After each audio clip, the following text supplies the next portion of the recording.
Masmavi Mutfakta'ya hoş geldiniz. Sevgili arkadaşlarım, bu tarifimde çok iddialıyım. İzlediğinizde inanın ki siz de şok olacaksınız.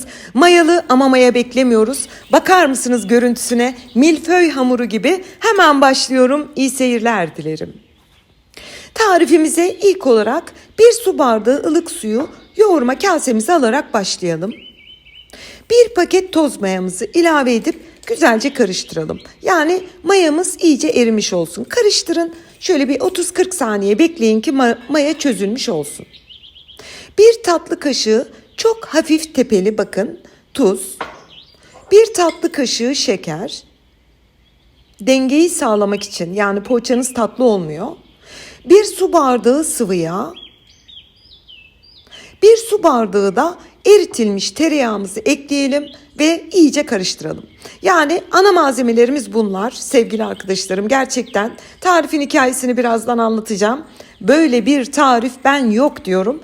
İnanın ki 35 yıldır mutfaktayım. Böyle güzel bir poğaça yemedim. Güzelce karıştırın, boza kıvamında bağlayın. Daha sonra unumuzu ekleyerek önce tahta kaşığımızda bir toparlayalım. Unu eklerken dikkat edin. 4,5 su bardağını bir ekleyin. Sonra 1 su bardağını da etap etap ilave edin. Bakın sevgili arkadaşlarım, ilk eklediğinizde korkmayın. Sanacaksınız ki çok cıvık oluyor. Siz karıştırmaya devam edin. Ben biliyorsunuz hiçbir püf noktasını atlamadan size gösteriyorum. Bakın hiç kesmedim. Siz karıştırdıkça un harcı böyle emiyor. Ve bakın ne kadar güzel bir kıvama getirdik. Hiç un takviyesi yapmadık. Şimdi toplamda bende 5,5 su bardağı un tam denk düştü. Siz kontrolle ekleyin. 5 de olur, 5,5 da olur. Ununuzun farkına göre değişebilir.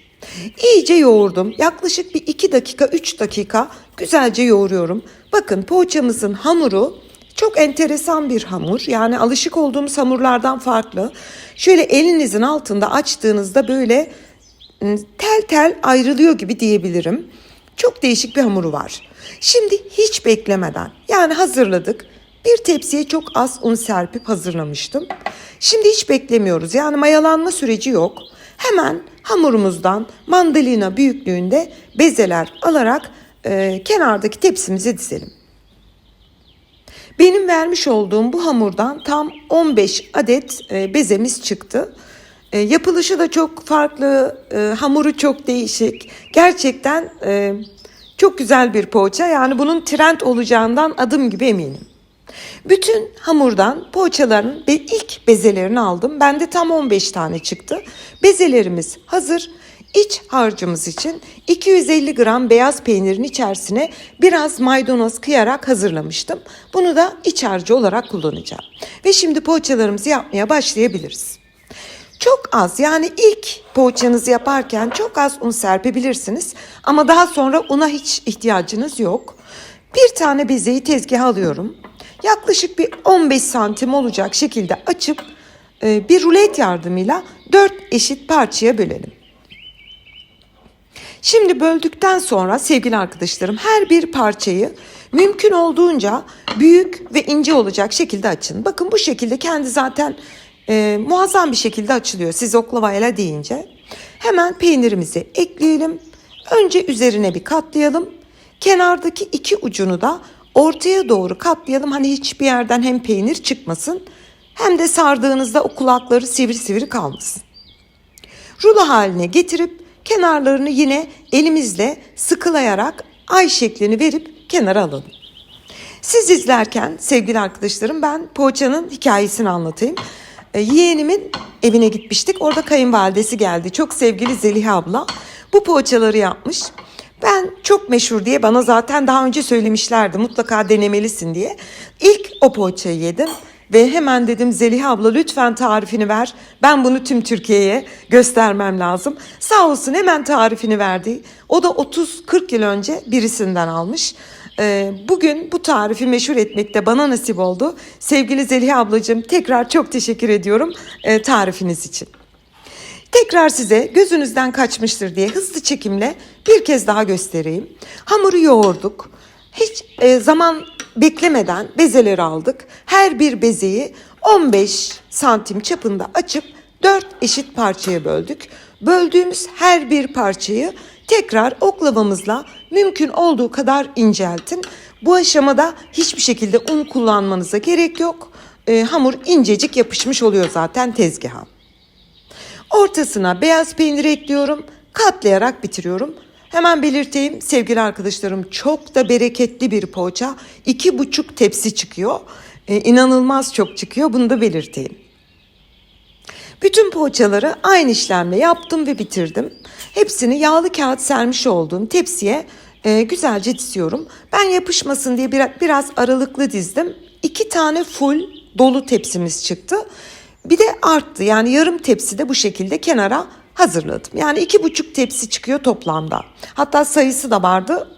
Onu da aklıma gelirse söyleyeceğim. Bir tane yumurta sarısına 1 yemek kaşığı süt ilave edip güzelce açalım. Onu da poğaçalarımızın üzerine, yine hiç beklemiyoruz. Tepsi mayası da yok. Aynen benim gibi çalışın. Hepsini bitirin.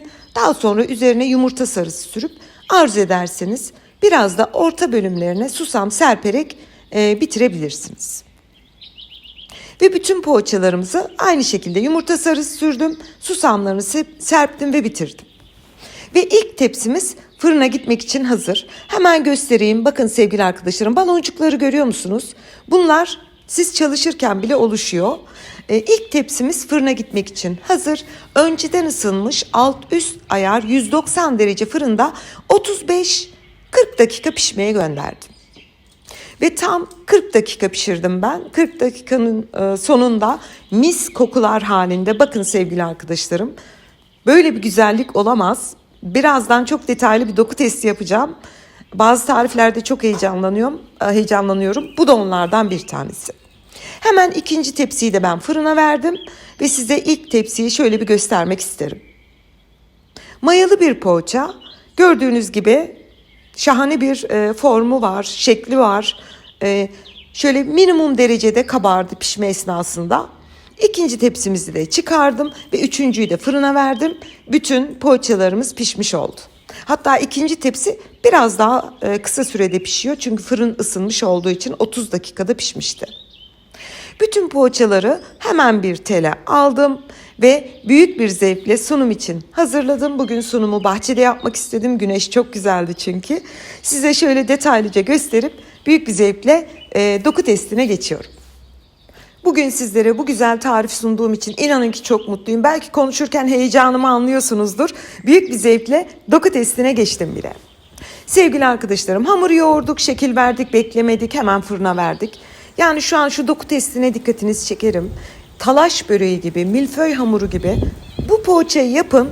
İnanın ki kimse inanamaz sizin bu kadar kolay yaptığınıza. Sanar ki tek tek açtınız, dolaba aldınız, dolaptan çıkardınız. Çok uğraştınız sanılır ama öyle yok.